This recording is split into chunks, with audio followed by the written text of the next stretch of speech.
UBUSABANIRAMANA. UBUSABANIRAMANA.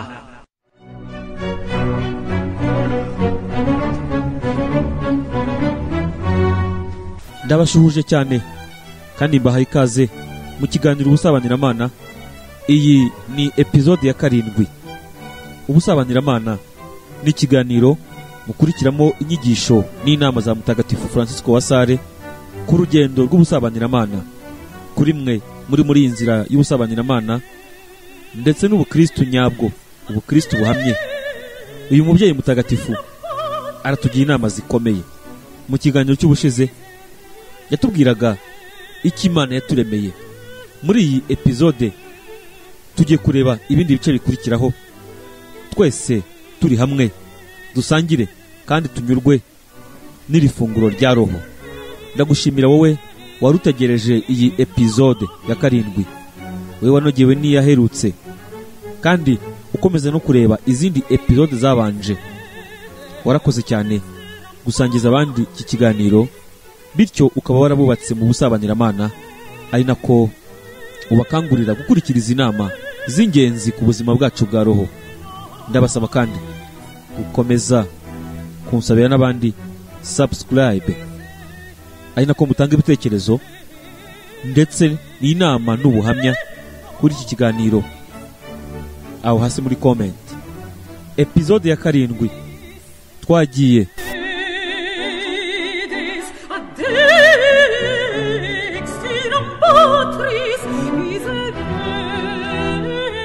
ukuzirikana kwa 5, urupfu.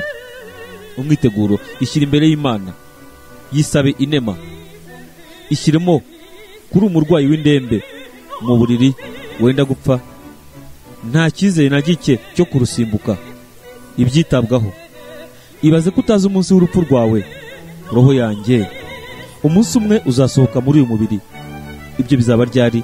Mu itumba cyangwa mu mpeshyi, mu mujyi cyangwa se mu cyaro, ku manywa cyangwa nijoro, bitunguranye se cyangwa niteguye, kubera indwara cyangwa kubera impanuka? Uzabona amahirwe se yo guhabwa isakaramentu ry'imbabazi? Uzaba se uri kumwe n'umuyobozi wawe wa roho? Mu by'ukuri nta na kimwe tuzi kuri ibyo byose. Ikizwi nuko tuzapfa, kandi ntibiri kure nk'uko tubitekereza. Isi izagushiriraho, nta na kimwe uzasigarana, izihindukiriza mu maso yawe.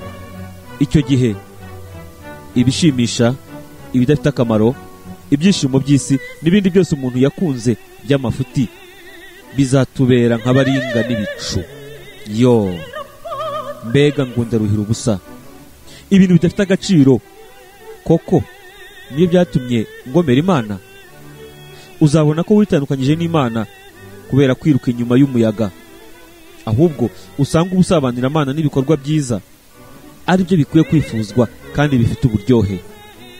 Yo, kuki ntakurikije iyo nzira nziza kandi iteye ubwuzu? Icyo gihe rero ibyaha byasaga nkaho ari bito bizagaragara ko ari binini nk'umusozi, naho UBUSABANIRAMANA bwacu ari buto cyane.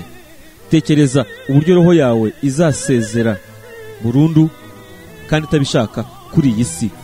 Izasezera ku bukire, ku bintu no ku biganiro bidafashije kandi by'imburamumaro, ku byishimo by'isi, ku myidagaduro, ku nshuti, ku baturanyi, ku babyeyi, ku bana, ku mugabo, ku mugore, muri make ku cyitwa ikiremwa cyose.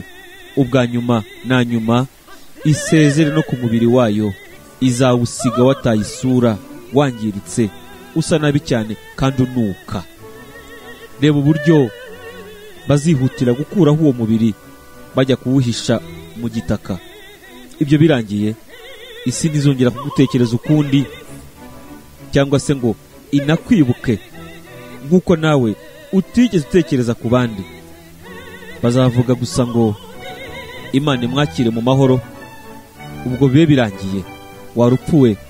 Mbega ukuntu uteye ubwoba kandi utagira imbabazi. Tekereza ko roho iyo ivuye mu mubiri ijya iburyo cyangwa ibumoso. Ngaho rero iyawe izajya he? Izakurikira inzira izaba yaratangiye ikiri muri iyi si. senga Imana kandi wirundure mu maboko yayo. Nyagasani, uzampagarareho kuri uwo munsi uteye ubwoba.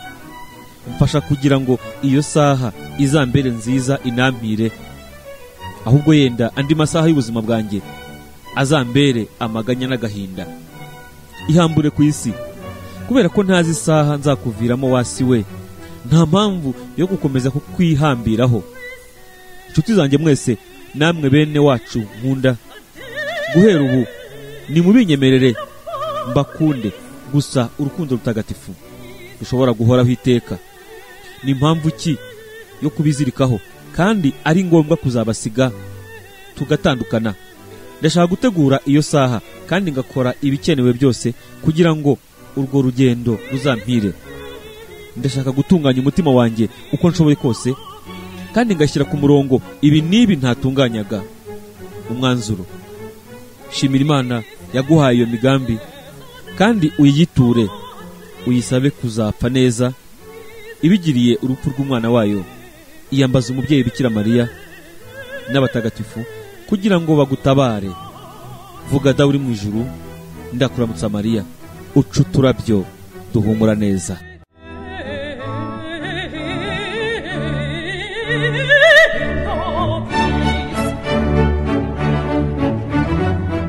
Ukuzirikana kwa gatandatu: urubanza. Ishyira imbere y'Imana, yisabe ngo ikumurikire ibyitabwaho. Igihe Imana yageneye iyi si cyo kubaho nikimara kurangira, nyuma kandi y'ibimenyetso byinshi bitandukanye bigenura iryo shira kandi bizatera abantu ubwoba, hazaza umuriro umeze nk'umwuzure utwika isi yose ihinduka umuyonga. Nta na kimwe mu byo tubona kizarokoka. Nyuma y'uwo mwuzure w'indimi z'umuriro n'inkuba, abapfuye bose bazasohoka mu butaka, uretse abazaba baramaze kuzuka. Hanyuma ijwi ry'umumarayika mukuru ribahamagarire kwitaba urubanza mu kibaya cya Yozafati. Ariko rero, mbega itandukanyirizo! Bamwe bazazukana imibiri yuje ikuzo kandi irabagirana, abandi bazukana imibiri iteye ishozi, mbese bateye ubwoba. Umucamanza w'ikirenga azatungukana ishema, akikijwe n'abamarayika ndetse n'abatagatifu bose. Imbere ye hari umusaraba urabagirana kuruta izuba, ariwo kimenyetso cy'ubucungurwe ku bakoze neza n'iki gihano ku bakoze nabi. Uwo mucamanza w'ikirenga azatanga itegeko riteye ubwoba kandi rizahita rishyirwa mu bikorwa byo gutandukanya ababi n'abeza. Bamwe bazajya iburyo bwe, abandi ibumoso bwe. Iryo tandukanywa rizaba ari irya burundu ridasubirwaho, na nyuma yaho ibyo bice ntibizongera guhura ukundi. Igihe uko kurobanura kuzaba kurangiye, ibitabo by'imitima yabo bizabumburwa, hagaragara neza ubugome bw'ababi ndetse n'agasuzuguro bagiriye Imana. Ku rundi ruhande, hagaragare ukwihana kw'abeza n'ukuntu bakoresheje inema Imana yabahaye. Nta kizaba kigihishwe. Mana yanjye, mbega ngo bamwe barakorwa n'ikimwaro, abandi bikababera igihozo. Ibaze rero igihe uzumva igihano gikatiwe ababi. Mwabivume mwe, mujye mu muriro w'iteka wagenewe shitani n'abambari bayo. Iyumviye neza ayo magambo uko aremereye cyane. Mugende. Ni ijambo ryo gucibwa burundu Imana ibwira abo banyabyago, ibirukana bidasubirwaho mu maso yayo. Imana ibita ibivume. Roho yanjye, mbega umuvumo! Umuvumo wuzuyemo ibyago byose, umuvumo udasubirwaho kandi uzahoraho ibihe byose, iteka ryose. Akongeraho ati mu muriro w'iteka. Ibaze nawe mutima wanjye ubwo buziraherezo. Yewe waba uziraherezo bw'imibabaro idashira we, mbega ngo uratera ubwoba. Umva urubanza rwiza kubeza. Umucamanza azavuga ati nimuze. Mbega ijambo rinejeje ry'agakiza Imana yifashisha iduhamagara kugira ngo itwakire mu mutima wayo wuje ubuntu. Abahawe umugisha na Data, yo umugisha nyagukundwa ubumbye iyindi yose. Mwakira ubwami mwateguriwe kuva isi ikiremwa. Mana yanjye, mbega ibyiza, kuko ubwo bwami butazagira iherezo. Roho yanjye, jya uhindagana wibutse ibyo byose. Mana yanjye, ninde uzampumuriza kuri uwo munsi, aho inkingi z'ijuru nazo ubwazo zizaba zititizwa n'ubwoba? Anga ibyaha byawe byo byonyine bishobora kuzatuma ugorwa kuri uwo munsi uteye ubwoba. Ikiruta nuko nakwicira urubanza uyu munsi kugira ngo ntazarucirwa. Nibyo koko, ndashaka kwisuzuma mu mutima wanjye, maze nicire urubanza, nirega kandi nikosore. Bizatuma umucamanza atazancira urubanza kuri uwo munsi uteye inkeke. Nzicuza rero, kandi nemere n'inama zose z'ingirakamaro nzahabwa. Umwanzuro kuri iyi ngingo: shimira Imana yaguhaye uburyo bwo kuzaba utekanye kuri uwo munsi, ikaguha n'akanya ko kwihana. Yitura umutima wawe kugira ngo ushobore kwicuza. Yisaba inema yo kubikora neza. Vuga Dawe uri mu ijuru, vuga ndakuramutsa Mariya, kora akarundo k'uturabyo.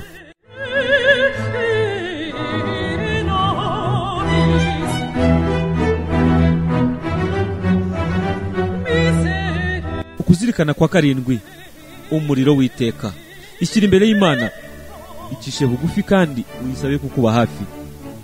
Shushanyirize mu bwenge bwawe umujyi w'icuraburindi, ugurumana wose, unuka kandi wuzuyemo abantu badashobora kuwusohokamo. Abavumwe bari mu muriro w'ikuzimu, nko muri uwo mujyi w'agahinda, aho bababajwe n'intimba zitavugwa mu myanya yose y'ibyumviro by'imibiri yabo no mu ngingo zabo zose. Nk'uko babikoresheje bacumura, ni nako bazababarizwa muri byo hakurikijwe icyaha cyabo.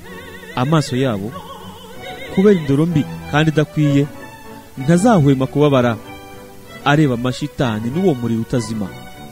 Amatwi, kubera ko azaba yarishimiye kumva ibiganiro bibi byanduye, ntazigera yongera kumva ikindi kitari imiborogo, amaganya n'ukwiheba n'izindi ngingo zose, kandi bizagenda bityo. Ariko muri izo ntimba zose hari ikintu kimwe kiruta ibindi: kutazagira na rimwe amahirwe yo kubona ikuzo ry'Imana.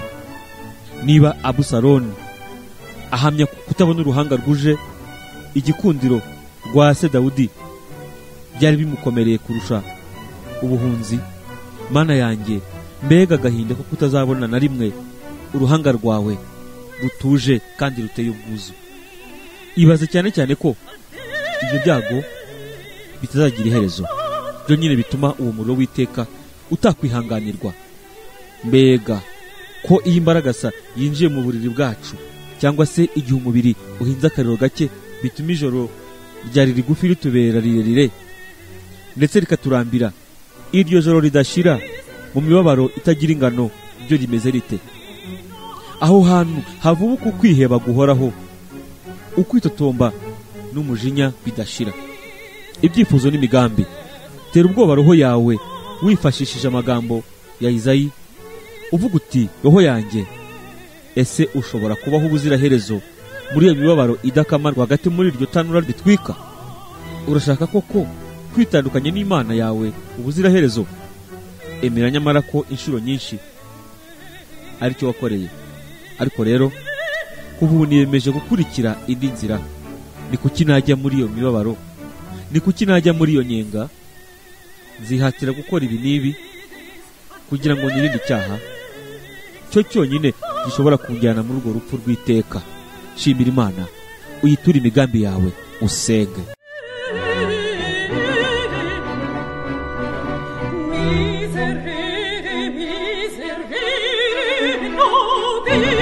Ndabakunda, ndagushimiye cyane wowe wakurikiye iyi episode ya 7 y'ikiganiro Ubusabanyiramana. Iyi episode irimo amagambo n'inama bikomeye bitegura imitima yacu ku rubanza rw'iteka ndetse n'iherezo ry'ubuzima bwacu, ubwa hano ku isi n'ubundi buzima buzakurikiraho. Wakoze cyane. Geza izi nama n'inyigisho ku nshuti zawe, ku bavandimwe bawe, babwire ikibategereje, bityo bamenye icyo bagomba gukora uyu munsi. Muri episode itaha tuzahera kuri paradizo. Nkwibutse ko iki ari ikiganiro Ubusabanyiramana, iyi ikaba yari episode ya 7. mu gutera inkunga y'ikiganiro kora subscribe kandi ubikangure n'abandi, bityo iki kiganiro kizagere ku bantu benshi bashoboka. Warakoze cyane Mutagatifu Francisco wa Sare kutugiriza inama. Ndi Egide Nduwayezu. Mugira amahoro ya Kristo. Wakoze kubana natwe mu kiganiro ubusabanyiramana. Izindi episode zabanjirije iyi ngiyi zose ni kuri uyu muyoboro ubusabanyiramana.